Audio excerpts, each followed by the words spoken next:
Now we're going to start today's talk with looking at our opening question, which is why it was that Japan attacked Pearl Harbor. And we're going to start off with Evan on that. Well, it's certainly the central question of the Pacific War, but we should bear in mind that Japan had already been at war for 4 years when the attack on Pearl Harbor took place. So that war, which Japan was fighting, was the most important war and the most costly war it had ever been in, and that's one major background factor. The other major background factor is what's happening in Europe. This is a global problem, in that the war in Europe has developed in a way that not everyone expected. Germany has gained control of much of the continent.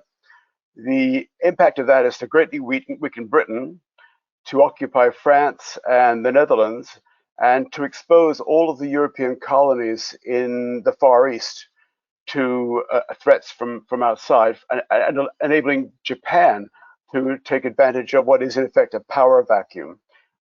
The Dutch have been occupied, the French have been occupied, and Britain is highly weakened. So all of their colonies are vulnerable. And I think the fundamental background to the attack on Pearl Harbor, oddly enough, is this interest in Southeast Asia. The attack on Pearl Harbor isn't really about Pearl Harbor, and it isn't really about Hawaii. It isn't really even about the United States directly. It's a kind of collateral damage as a result of this main thrust to the south, what the Japanese armed forces call the Southern Operation, the occupation of Malaya, Borneo, Thailand, Burma, the Dutch East Indies, which is very important to them because of the resources available. The question you might ask yourself is, since Japan is trying to overrun a large part of Asia, why would they get involved in attacking the United States as well? Why would they add to that particular danger to their war plan? And the answer to that is essentially that I think, first of all, they underestimate the United States, and they think that that it's not as dangerous as not as potent as we now know it is. But the Japanese realized that if the United States held the Philippines, which was then an American colony, they held Guam. If America were to go into the war, then it would greatly threaten the shipping routes from the new Southeast Asian colonies which Japan was going to take over. So it was a kind of insurance policy against that happening, that it was important to knock the United States out of the war, to go to war with the United States, but to fight the war with the US in the most favorable possible conditions. And that was why the attack on Pearl Harbor was mounted, to achieve an early psychological victory, which would put Japan in a very strong position, would make it impossible for the US Navy to intervene when Japan attacked Southeast Asia. This means of operating is quite similar to what the Japanese did in 1904 when they went to war with Russia, partly over Korea and Manchuria, where they again mounted a surprise attack and were able to greatly weaken the Russians at the outset of the war. So I think that's what I would say is the strategic background to the attack on Pearl Harbor. This is something, by the way, that has nothing to do directly with the war in Europe. The Germans, Klaus may contradict me, I'm not sure, but my view is the Germans did not know the Japanese were planning to attack Pearl Harbor, but and they certainly didn't incite it, which is the line that President Roosevelt took shortly after the attack. This is an attack, he said, which had been caused by the Germans. That I don't think is true. So what I'm really saying is that the main thing that's going on actually isn't Pearl Harbor, it's the attack on Southeast Asia, which is central to what the Japanese want to do. And that partly explains why Pearl Harbor took the form that it did, why it achieved surprise against the United States Armed Forces in December 1941. The Americans had extremely good intelligence about what was happening in Japan, about the deployment of Japanese forces. They knew a lot about Japanese intentions. although there was a team of Japanese diplomats operating in Washington, they knew that the Japanese, in their secret correspondence, were pretty clear that they were going to go to war in a matter of a few days or a few weeks. The reason why the attack worked out as it did was because the Americans and the British as well assumed that what was going to happen was going to be a Japanese attack on Malaya, a Japanese attack on Borneo, possibly a Japanese attack on neutral Thailand. That was where the attack was going to be. So all the information that the Allies had, that weren't allies yet, but the future allies had about what was happening was really, there were flashing lights going on at this time, red flashing lights, and they were really saying the attack is about to begin, but it's going to begin in Malaya or Burma or Borneo or Thailand. That's where it's going to happen. That's where the Japanese are mobilizing. And so all that noise distracts the Americans from the real threat, which is going to be the attack on Pearl Harbor.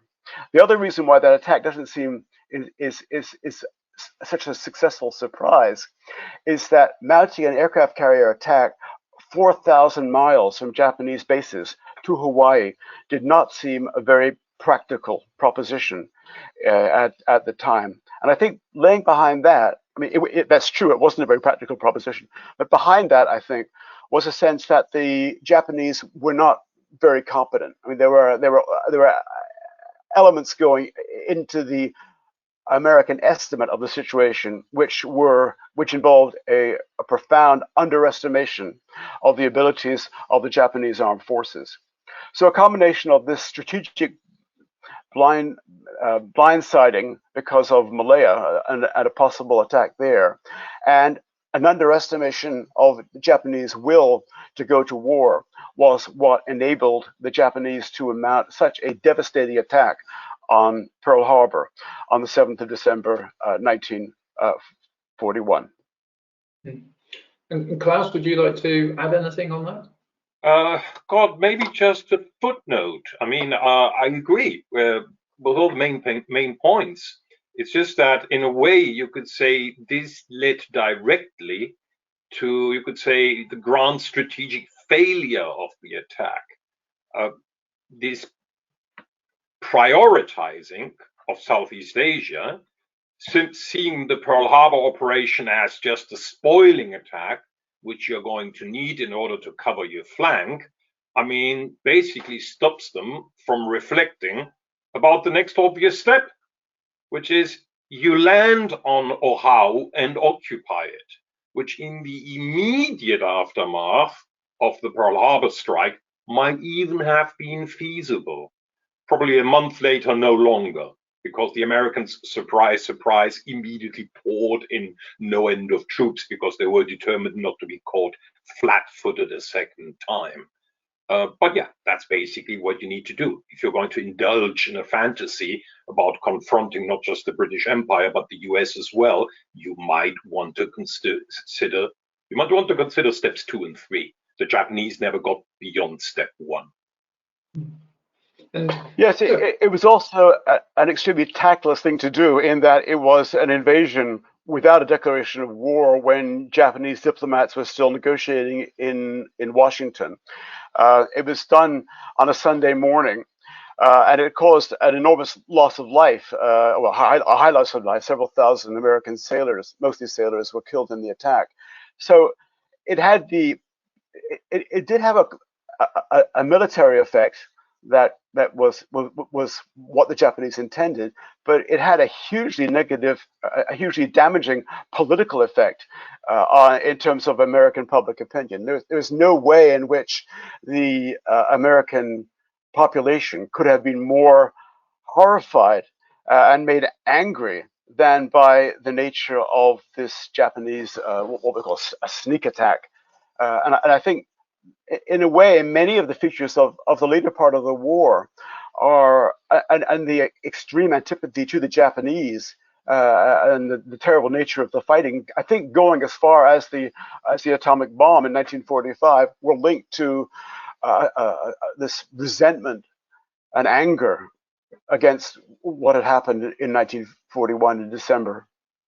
And just following up on the point that you made a moment ago, Evan, so about the kind of separation, I guess, of the theatres, and I could, one of your books obviously clearly addresses, the moment in which this tips over into a world war. So to what extent was this a kind of strategic failure of not thinking in terms of a global war?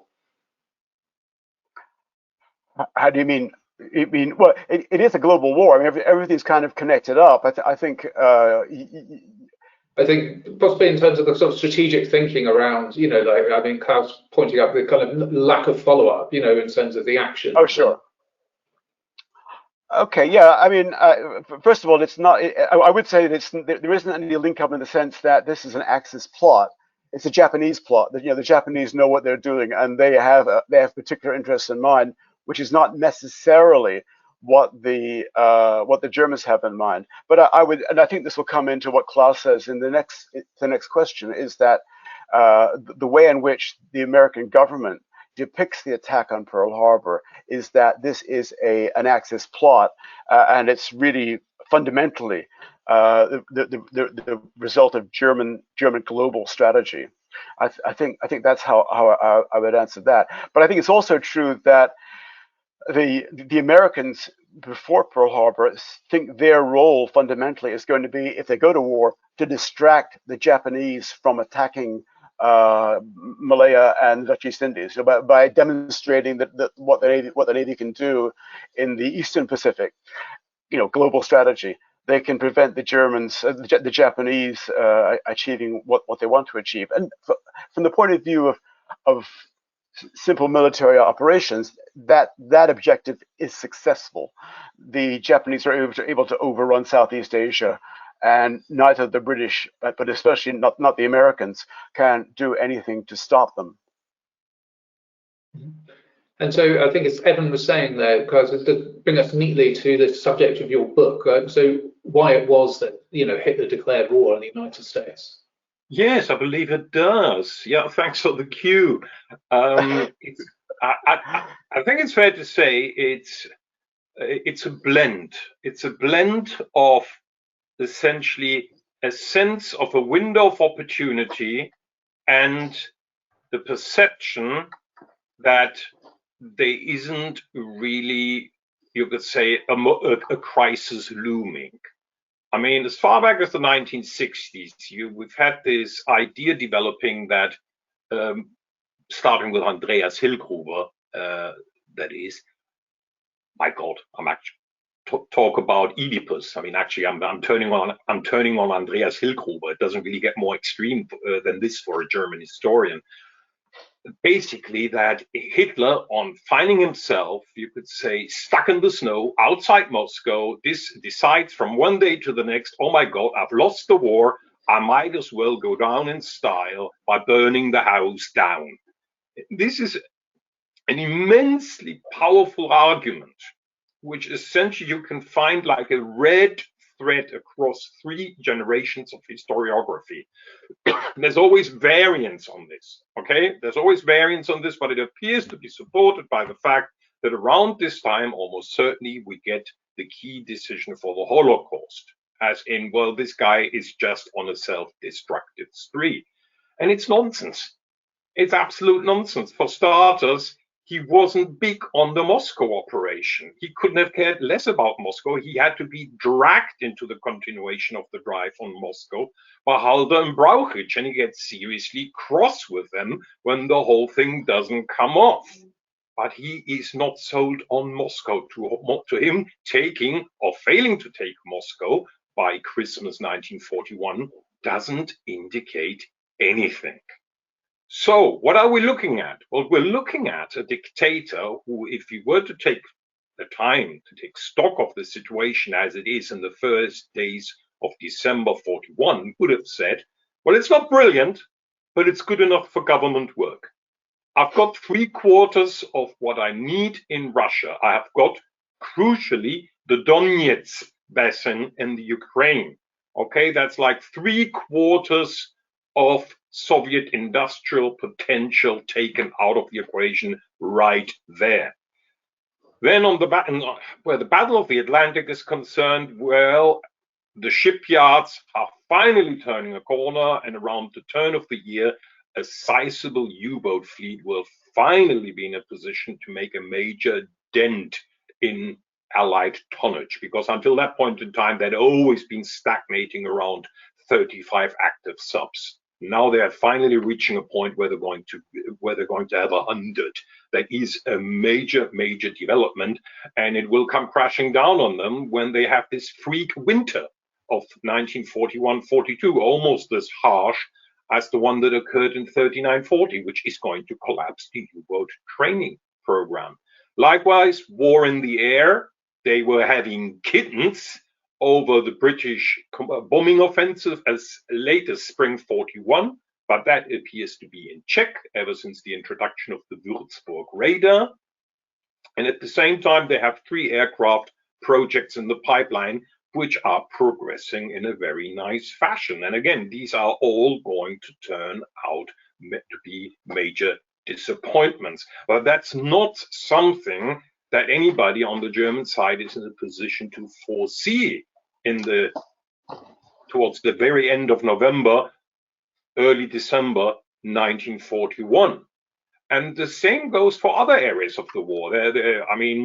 We have a good record of, you could say, the decision-making process where the war economy is concerned. Because yes, economic output has stagnated throughout the late summer, early autumn, essentially in a number of areas, not everywhere, but in a number of areas.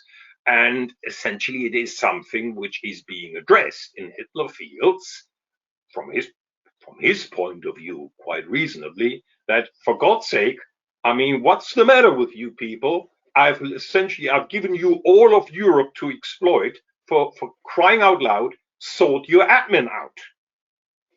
And in a way, you could say, in light of what essentially German military production will manage to achieve in the next 2 years and a bit, he actually has a point of sorts. Okay, to a very large extent, it's about sorting out the admin. And we have got 2 excellent sources of a crucial conference that took place in the Reichschancellery in the evening of November 29th, 1941. This is, in a way, you could say, the last chance saloon for the leadership of the Third Reich to consider strategic options. And yes, you get somebody who is conscious of the fact that there are problems and that they need to be sorted out, but there is no sense of crisis there. There is no sense of crisis. There's no sense of somebody being even remotely aware that he essentially is backed into a corner, and that dragging a new belligerent into the war would be tantamount to suicide. I've certainly not found any indication of that. You can check out all the areas of the German war effort in November 1941 that would have had a bearing on this decision, whether it's the war in Russia, whether the expansion of the U-boat arm, whether it's essentially home defense for the Luftwaffe, production of new weapon systems. And yes, here and there are concerns, but none of them are perceived as being critical to a very large extent, because essentially the problems will only manifest themselves in the days and weeks after the declaration of war. Timing is the absolutely crucial issue.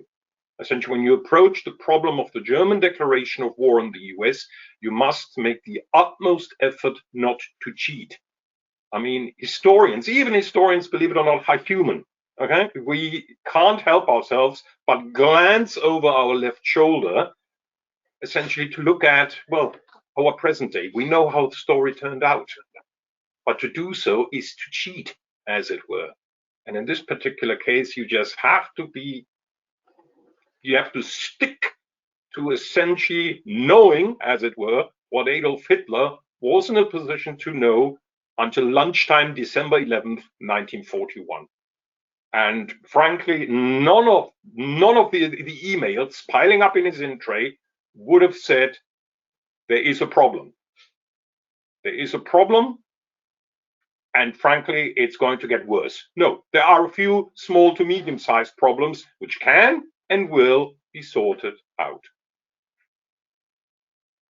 So what? Okay, so why does Germany declare war? Because of Japan's attack on Pearl Harbor? Is it No, it's simply, more like you for know? my money, I would put essentially, I think I can come as reasonably close. I can come as close to proving it as I can without essentially building myself a time machine.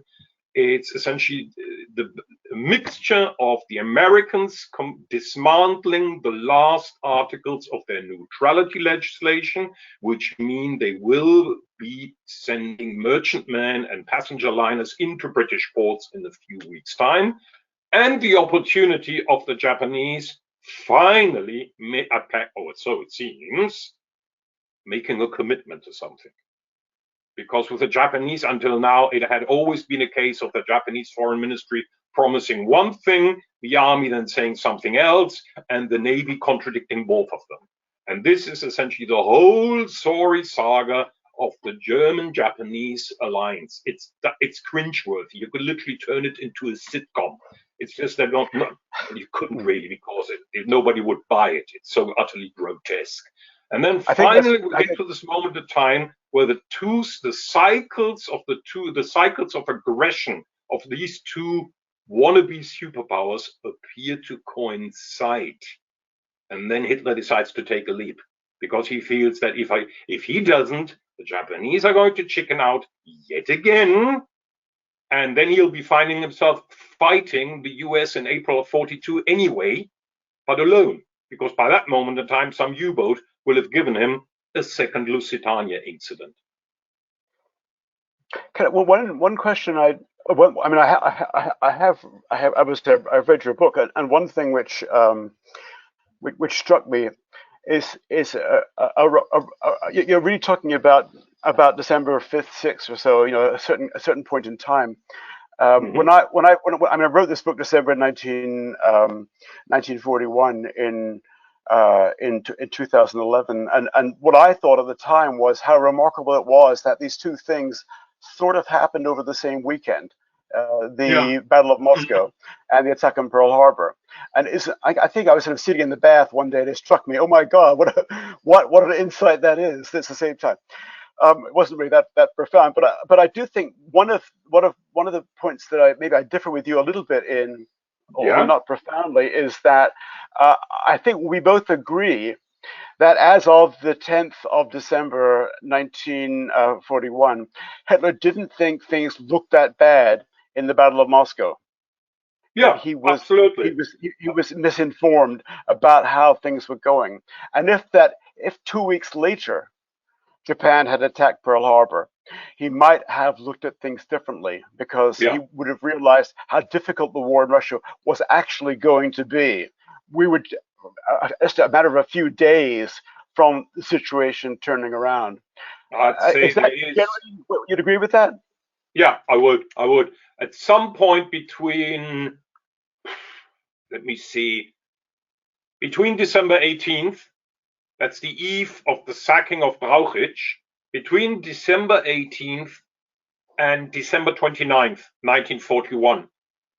At some point between those two dates, he really does realize that essentially he has dropped the ball in a major way. I would even wager that essentially the subject of the declaration of war, if only by implication, did pop up in, you could say, when he essentially had his big yelling match with Brauchitsch on the last day. If only by implication. If only by implication. Same goes for the order, the Führer's directive that goes out on December 25th or is it the 26th about stressing the need for accurate reporting.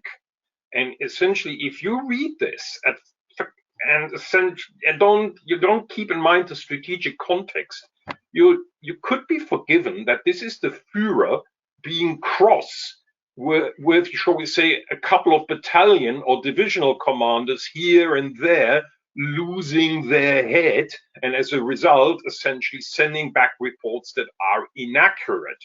No, far from it. This is the fallout from the scandal, as he sees it, of Brauchitsch and Halder, essentially putting Army Group Center in a position outside Moscow where they have no reserves, no fallback position, and no safe place to retire to when they do not make it to Red Square. And that's essentially what drives him round the bend. That essentially he feels, I think probably rightly, that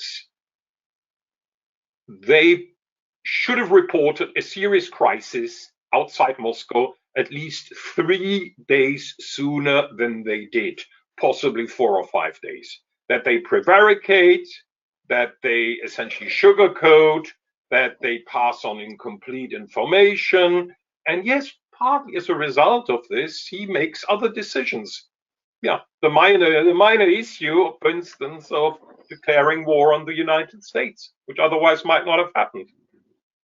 Yeah, I think and the point that you're making, which I think is really important, is that another of the myths of the war is that Hitler is somehow more moderate than the generals are, and the generals after the war say, well, we were misled, that we had this corporal giving us advice, but in fact, the people like Brauchitsch and Halder were enthusiastic, and Bock were enthusiastic about the Moscow campaign. Hitler was, if anything, was less enthusiastic than them. I'm not defending Hitler, obviously, but I am saying that the leaders of the German army share a responsibility for the military debacle.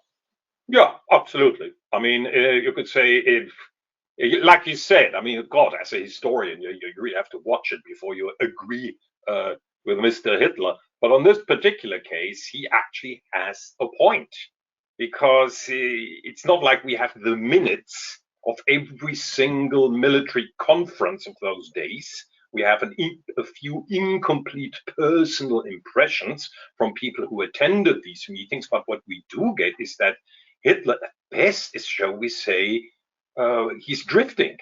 He's not, even if he's not, you could say, dead set against Moscow, he's not enthusiastic about it either.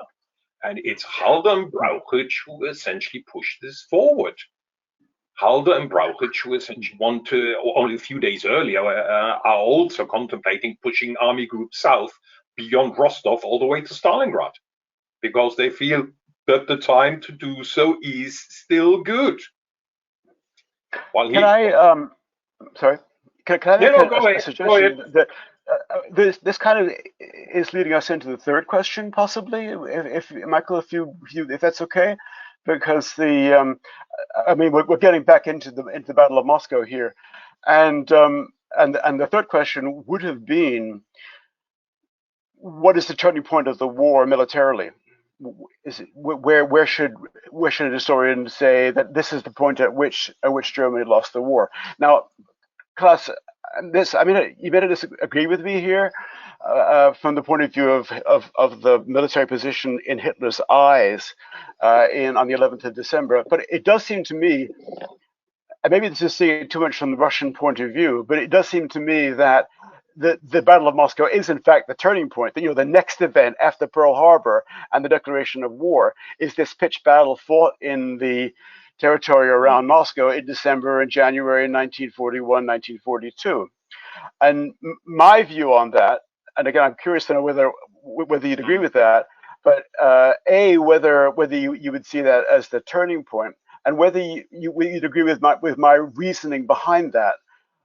My reasoning is sort of that, just to finish, my reasoning is that the whole concept of the war was a quick victory.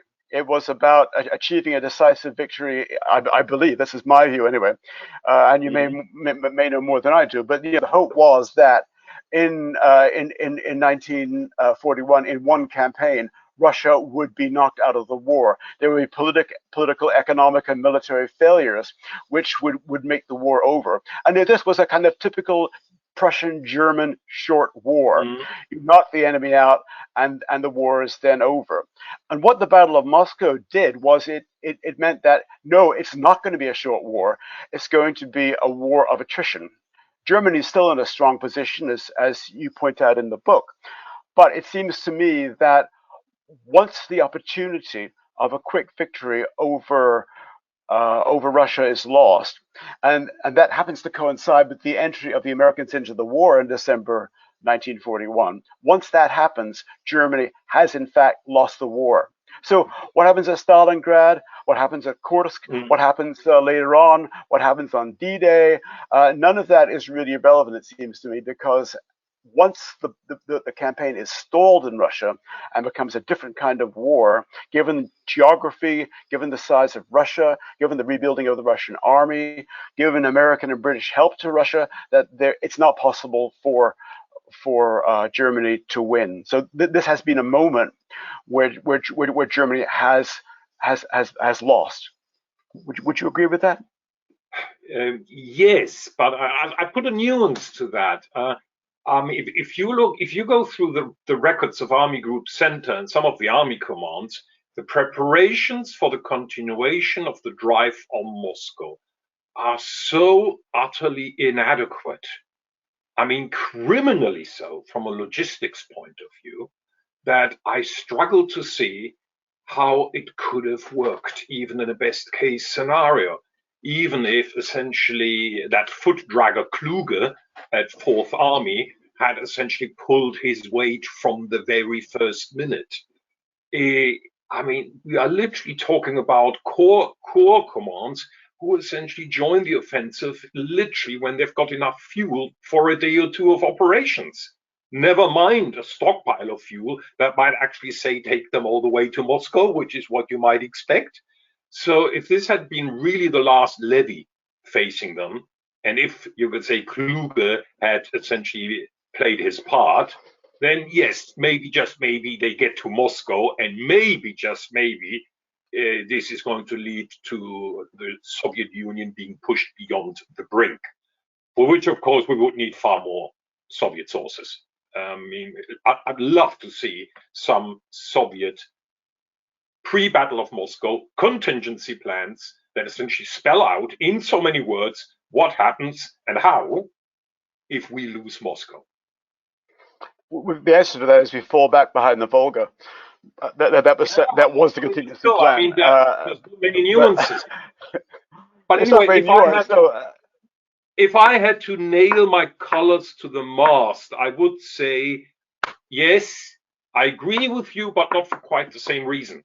Essentially, I agree with you because of this unique set of circumstances. The Germans are left, or Hitler in particular, are left in a situation where they can delude themselves that the situation, while not perfect, is far from critical. And hence, this essentially has as a direct consequence the declaration of war on the US. Literally, the Japanese then putting off their attack for 10 days, I think we would be looking at a completely different scenario, a completely different war from then on. Can I suggest that? I mean, would it be possible to go to the questions now, Michael? Yeah. I mean, maybe we should. Yeah, that might be a good moment. I see there is a question from the audience about what would you say is the level of inevitability of the fall of France in 1940? Mm-hmm. Is that could we look at that quickly? Okay, I mean, I would have been surprised myself. I mean, I would if I was the French or British command, I wouldn't have thought it was inevitable. But I mean, I would have been wrong. It's just the element, and this kind of relates to what we're talking about in terms of Moscow. You know, are fairly small decisions critical in determining the outcome of a campaign. If things had been done slightly differently, the Battle of Moscow might have gone the other way.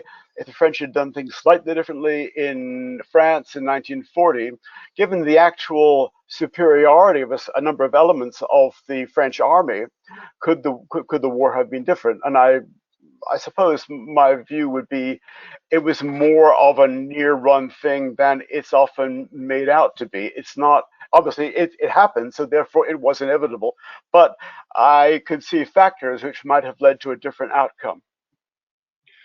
Yeah, I broadly agree.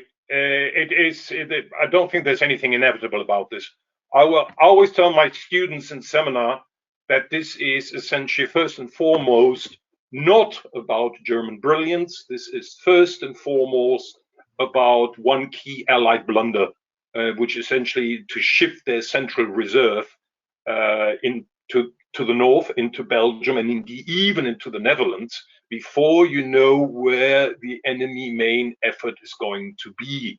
Now, I mean, this is like, you could say, strategy for tiny tots. I mean, Sandhurst cadets get back-termed for blunders like these. But essentially, here we're talking about a blunder that was made by 4-star generals. It seems that 4-star generals sometimes get away with murder. So no, I don't think the German triumph in 1940 is inevitable. No. I think the next question would be best for you, Evan. What do you say about Japanese underestimating the enemy out of racial conceit? Do you mean the British or the Americans? The Japanese underestimating yeah, the Americans, I think is the question. I think I think the Japanese probably the Navy had more respect for the Royal Navy than it did for the Americans. But I think they did underestimate the American will to fight a prolonged war. They thought that Americans were soft, they were divided, that they would not be able to sustain the war effort over a prolonged period of time. One reason, for example, why they assumed that the Americans couldn't mount a long-term shipping war, a submarine war against Japanese shipping, was that Americans wouldn't be able to survive in submarines for a prolonged period of time. There's a lot of national stereotyping going on. The Americans think that all the Japanese pilots are nearsighted. They all wear glasses, therefore they're not going to be very efficient air fighters. The Japanese assume that the Americans are soft and will not be able to fight in as determined a way as the Japanese army can. Now, in fact, if you look at what happens in Malaya, the Japanese calculation seems to be correct, that the Japanese do outfight the British Empire army effectively, and they achieve a lightning victory. These kind of elements of the kind of national cohesiveness of armed forces are important. But I think to answer the question, I think it is the case that the Japanese underestimated the strength of the United States. Mm-hmm. We have another question. Sorry, it's just moved up my screen. Did the Nazi regime try to get Japan to declare war on the Soviet Union in 1942? No, essentially they did try. Ribbentrop did try to get the Japanese into the war against Russia in 41. But it was merely, you could say, a ploy. At no point did the Germans in 1941 seriously believe that they needed the Japanese. It's just that at some point in June of 41, they conclude that the Japanese are not yet ready to turn on the Western powers, but that there is an important element in the Japanese armed forces which would be ready to join the Germans in the war against the Soviet Union. And in doing so, it essentially would expose the Japanese to allegations that they were not just standing by the Tripartite Pact, but willing to expand its remit. And as a result, they would be permanently antagonized from the United States. As for the 1942 period, I can hardly call myself an expert there. Evan? Well, I think the Japanese, going back to 1941, that the Germans. I mean, I'm not sure that Hitler was that keen on the Japanese entering the war, even against the British, because he was concerned about America entering the war by a kind of back door. That if America entered the war against Japan because of some Japanese action, that would lead to America deploying ships in the Atlantic as well and being more wholeheartedly in favor of going to war. So I'm not sure they were that enthusiastic about Hitler. Wasn't that enthusiastic about going to war. They also, I think, until until late 1941 thought that the Germans thought that they could win the war without the Japanese, and didn't want an element of competition by the Japanese once they had taken over Germany, over Russia. There were comments about grave diggers. We don't want camp followers, the Japanese picking up bits and pieces of Russia after we have destroyed Russia. I think that was part of the thinking about it.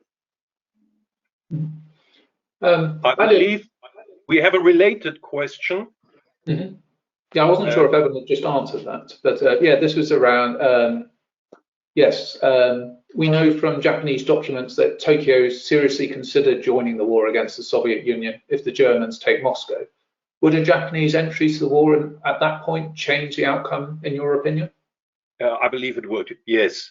But by the time the Germans get really close to Moscow, and if at least for a month or two, the fall of Moscow appears to be a realistic proposition, the Japanese have finally, and it's reached a consensus between their various power centers of government that they will turn on the Western powers. I don't see them, say, dropping this idea in late October 41 in order to turn on the Russians. At least I don't think this any attempt to do so would have gotten very far in Japanese circles of government. But had it happened, if say in July of 41, when this was briefly discussed, you could say, when Foreign Secretary Matsuoka pushed this, had it happened, then at some point, I dare predict, yes, at some point in 1942, I think it could have brought about Soviet defeat. Certainly something that needs to be, it's certainly an idea that needs to be examined closely. Yeah. I think we shouldn't really lose sight of German-Japanese competition. The global picture, the way in which that alliance worked, is that there were elements of distrust, jealousy, whatever, in between the two sides, a lack of cooperation. In the same way that the Germans weren't, many people on the German side were not in favor of the Japanese joining in, because as gravediggers they would get the benefits for the German victory over Russia. At the same time, the Japanese weren't very keen for the Germans to take advantage. The Germans occupy the Netherlands. The Germans occupy French Indochina. They might occupy Britain. Therefore, they would have a claim to those colonies themselves. So from the Japanese point of view, especially from the point of view of the Japanese Navy, there is a point for getting the oil, getting the rubber, getting the tin, these key resources that they haven't got while they can. It's also worth bearing in mind that none of those resources are available in Eastern Siberia. I mean, the only thing you get by getting involved in Eastern Siberia is maybe helping the Germans out in the land war, but you don't get any resources. It doesn't give you autonomy. It puts them in a position where you can stand off a British or American counterattack. So from that point of view, in the winter of 1941-42, I think Russia isn't that appetizing. The other thing I'd say very briefly is I think the Japanese are impressed by Russian resistance in the autumn of 1941, in the first campaign, especially the battles around Smolensk, where the Japanese perception is that the Germans are being held up and the war is already more complicated than the Germans want. That may or may not be true, but I think it was the Japanese perception. And it's when they see that they say, well, instead of any thought about going into the war in Russia, let's focus on Southeast Asia. Mm-hmm. We have an interesting question from the audience.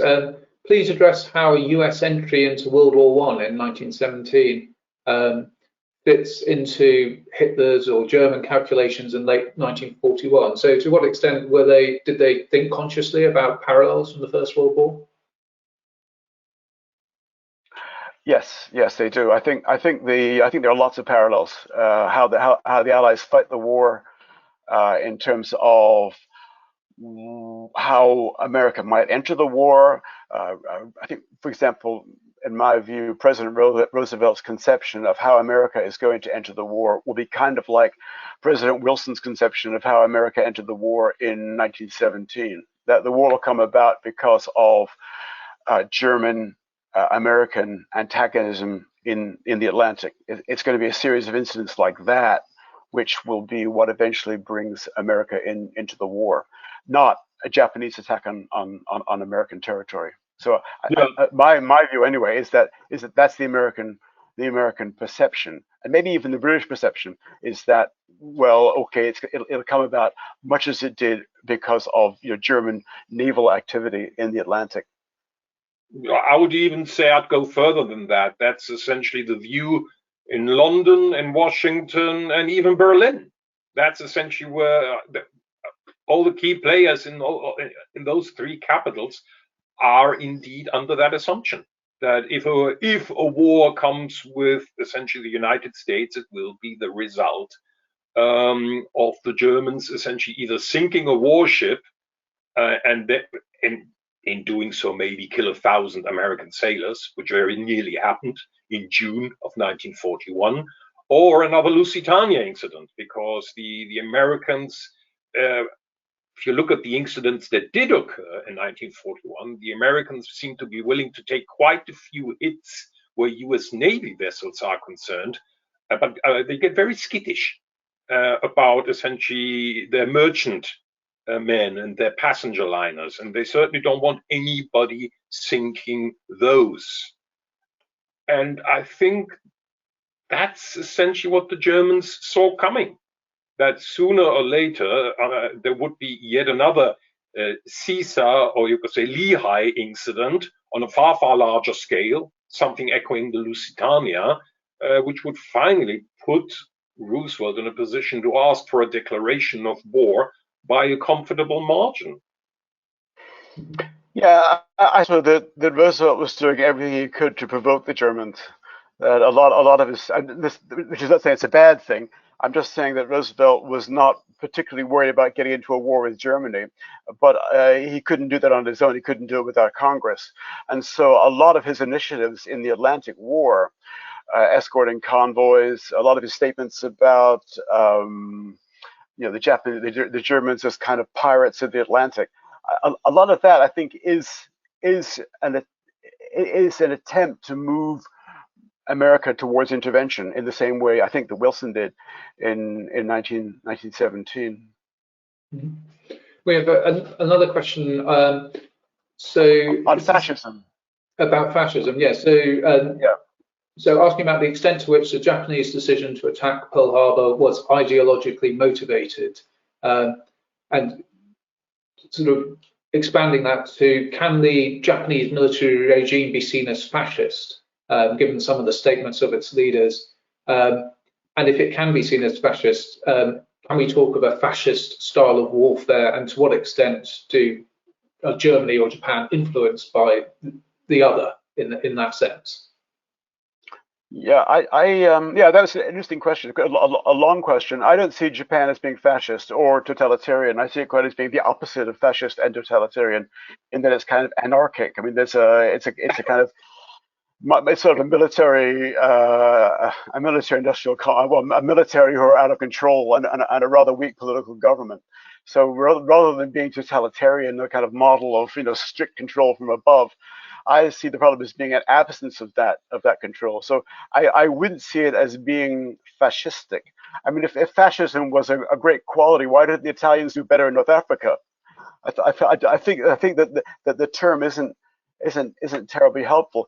If you say ideology, well, maybe anti-Westernism might be a factor which drives the Japanese forward. But I mean, and you could say, well, fascist warfare means fighting warfare without the law of war, fighting wars without have surprise attacks, carrying out all kinds of atrocities. Well, those were the charges at Nuremberg. That's what, and in the Tokyo War Crimes trial, they were fundamentally about the kinds of attitudes which elites took in both Germany and Japan. So I think the Nuremberg Tokyo trials line, 1946, 47, 48, would kind of agree with that statement, but I'm not sure that I would. Yeah, I concur. Anarchic and anti-Western. It's too anarchic to essentially, dare I say, deserve the label fascist. It's true. I think we've got a new question. Yes, you mentioned Italy a moment ago, and yeah, we've got a question. I was wondering how Italy factored into the December 1941 decisions. Did Mussolini have any say? I generally get the impression that by this time Italy is no longer the master of its own fate. Is that accurate? Well, Italy is consulted, and the Japanese have a strong embassy in Rome, and an intelligence center as well. Certainly, the Japanese take the Italians seriously. They talk to when they're shopping around in November, December about the idea of going to war with Britain. They certainly talk both to Rome and to Germany about it. I don't think.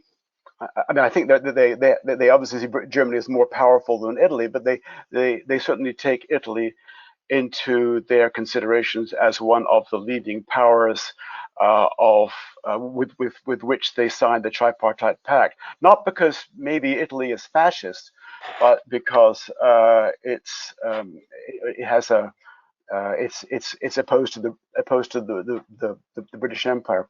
So I suppose that's true. The other thing I'd say was that when Mussolini was told about the war in the Far East, he jumped in immediately. He had no reservations. In fact, they went to war before the Germans did, on a point of principle, to show that they were even more keen on an Axis war effort against America and Britain than the Germans were. In fact, the Germans are quite annoyed about this because they thought that the Italians had jumped the gun by a matter of a few hours. Hitler was going to make a speech in Berlin about this, and Mussolini, instead made a speech outdoors in the main square in Rome about going to war. So yeah, Italy was a factor.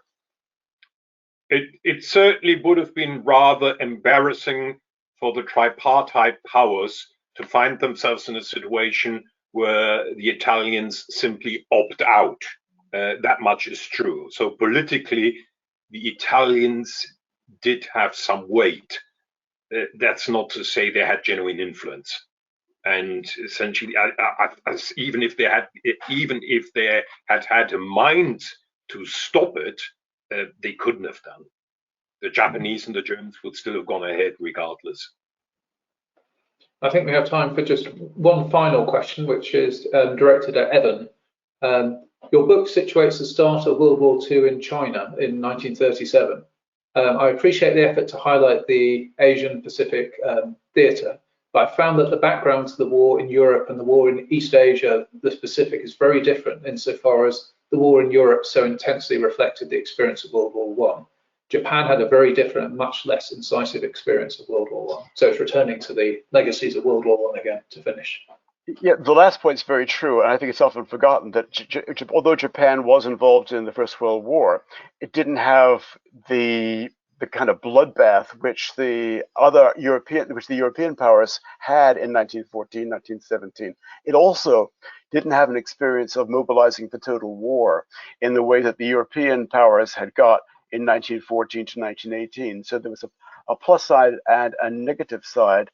I think that the other point that I would make would be that in fact World War I and World War II actually are really quite different in lots of ways. But one is that World War I is a big bang war. It starts all of a sudden in August 1914, and most of the major powers who are involved from the get-go of the war. The exception is Italy. But otherwise, it's a big bang war. The Second World War is quite different because even leaving out the Japanese and the Chinese for a moment, which I think would be wrong, but even leaving them out, there is a war between Germany, Germany and Britain and France, which starts in September 1939. And nothing happens until June, when Italy joins the war, 9 months later. And it's another year before Russia joins the war in June of 1941. And then it's not until December that the US joins. So the war kind of rolls out much more slowly in 1941 than it does in World War II, than it does in World War I. I would have thought, to answer the general question, is that what's happening here is a breakdown of the international system, and that's true both in Asia and in Europe.